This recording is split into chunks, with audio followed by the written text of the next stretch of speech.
Guys, AllyZieMage here, and as you can tell from the different view, you're on my second monitor now.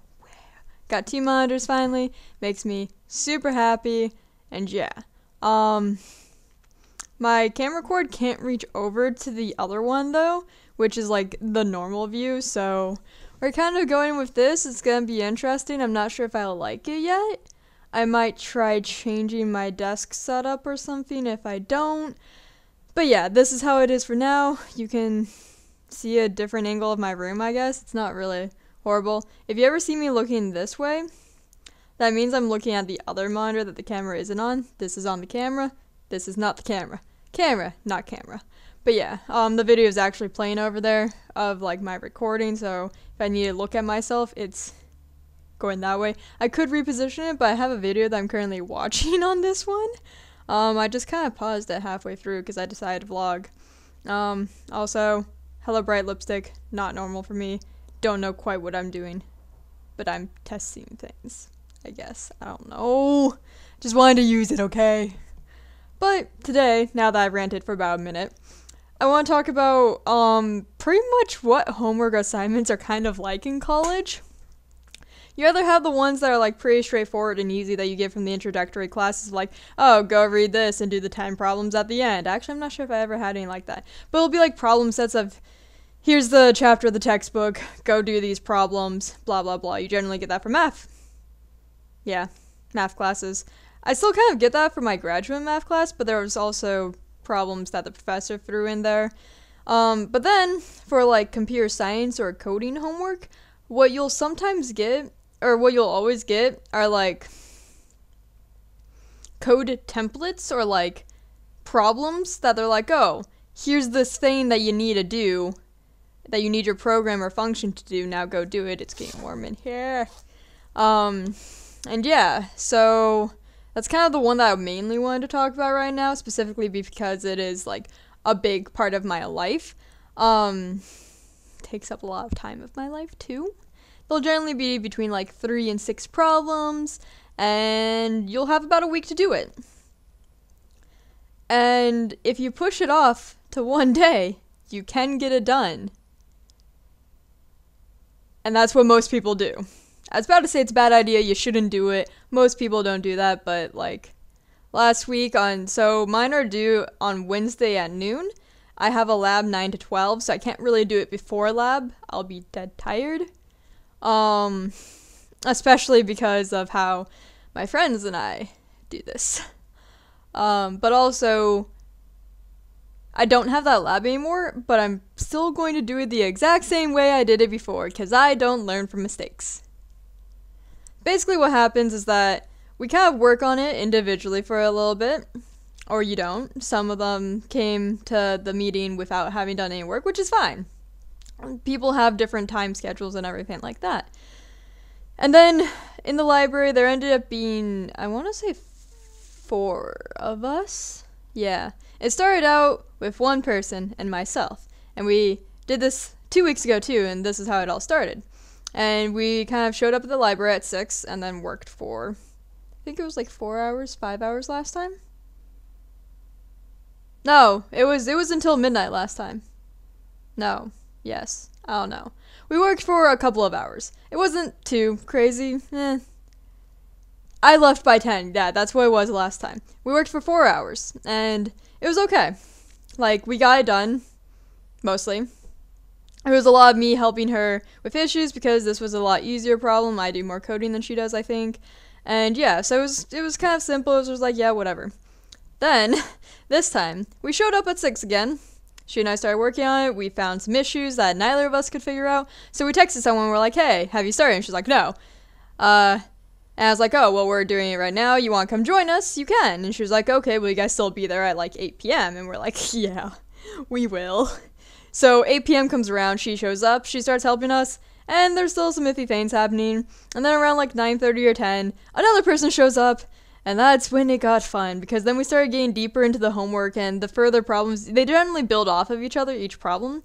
So as we got into further problems, it got harder, and none of us show up to class because the professor's really, really boring. He has a very monotonous, quiet voice, and he just goes through a PowerPoint presentation that he then uploads the entire class for 2 hours. And it's ridiculously slow. Like, I will be doing something on my laptop, and I'll stop doing that. I'll look up at the professor to try and listen to the lecture. 5 minutes, I'm asleep. Guaranteed. Happens every time. So I stopped going to class because, hey, all the material's online, and I figure it out there, and it works there. So, yeah.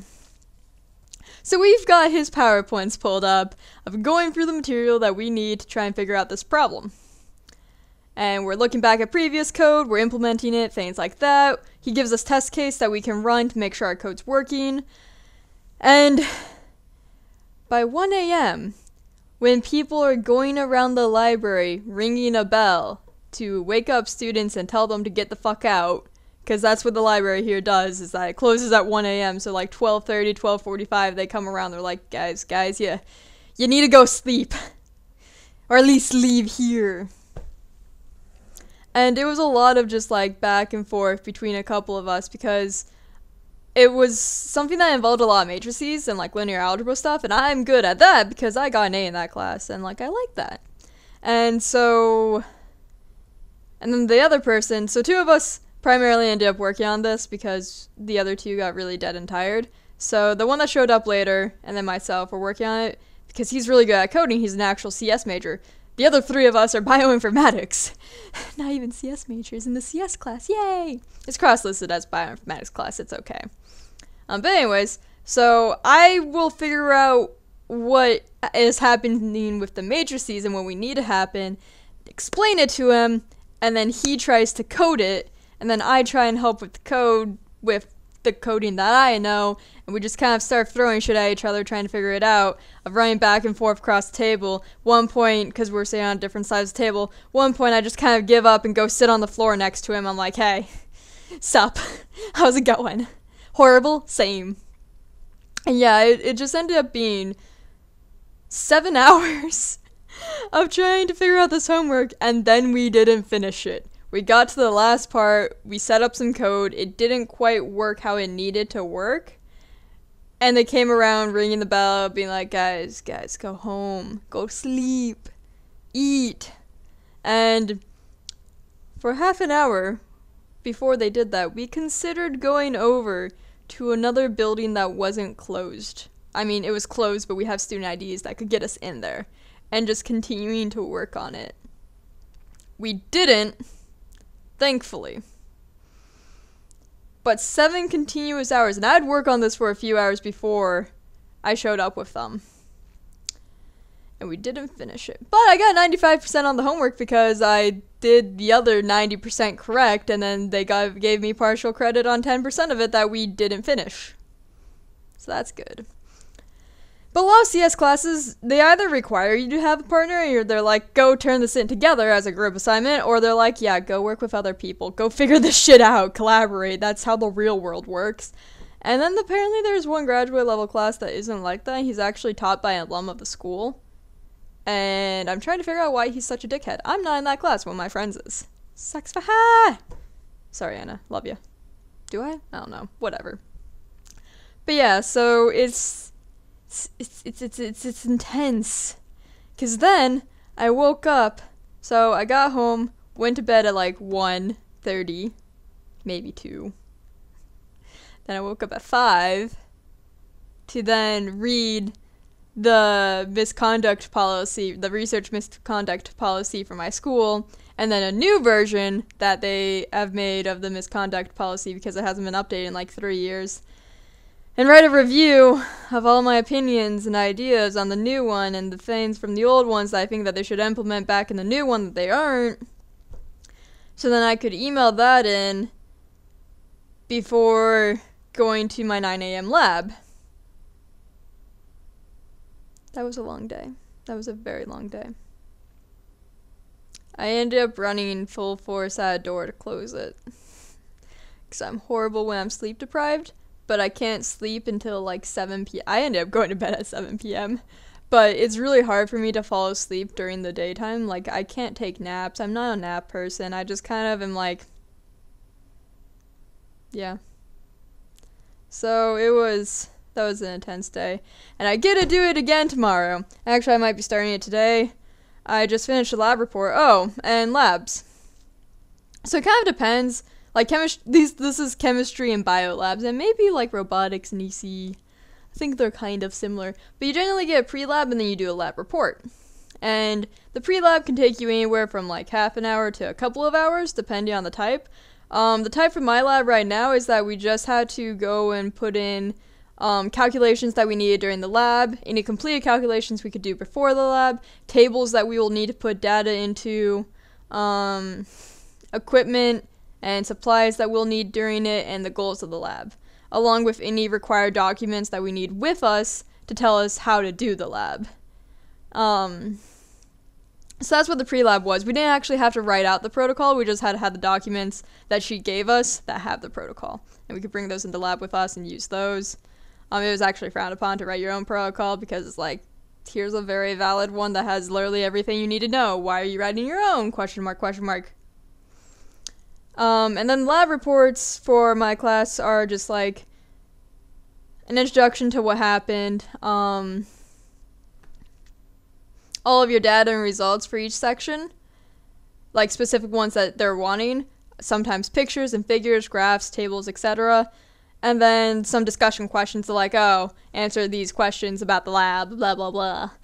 But other labs could be like, you know, your high school lab report of like you state your hypothesis, what you're doing, all the results, how it worked out, answer some questions, blah, blah, blah, reference section, reference section on the report too. It's just a bit more structured sometimes, and yeah. And then there's sometimes that there's labs that they ask you pre-lab questions, and you have to figure those out, and sometimes they'll be used in the lab and things like that. So yeah, labs are time intensive. They're only half the credit of a regular class here, and people are like arguing this and trying to get them to be full credit now. But they really are the work of a full credit class. Like, a lot of the time, people will be like, oh, this class is only this many credits, therefore it's easier. That doesn't always apply.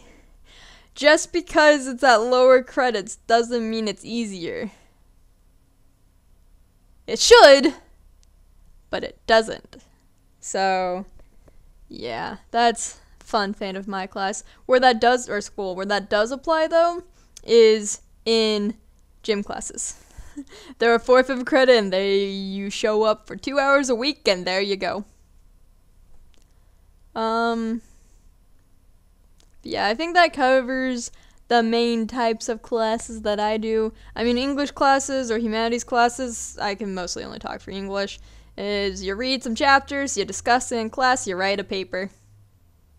Those papers can be long, though.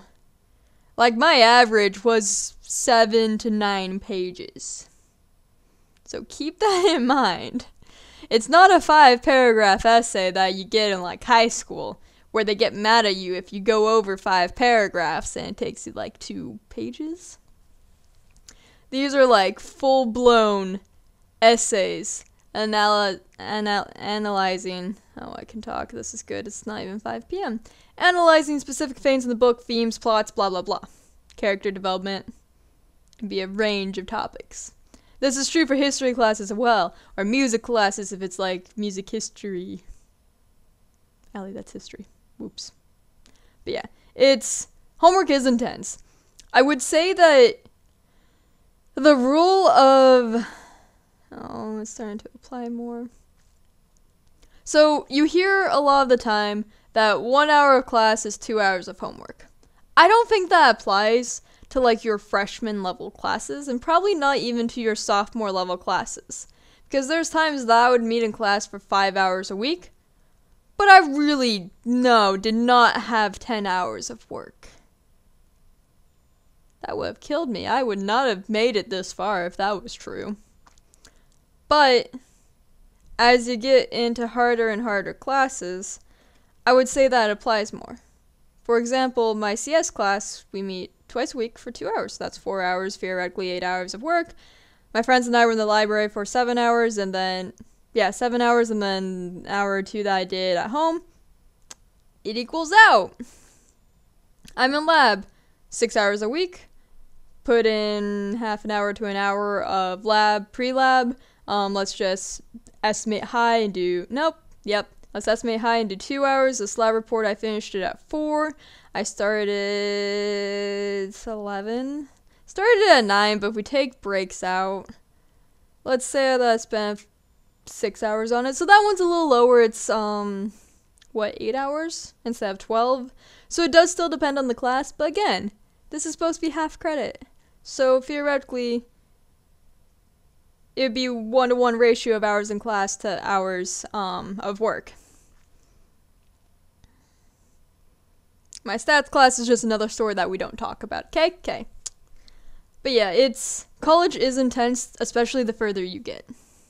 That's the main point of this. You will have a lot of work, but not initially. And do not let that fool you. It will get worse. Will it be worth it? Ask me again in like a year and a half when I have my bachelor's.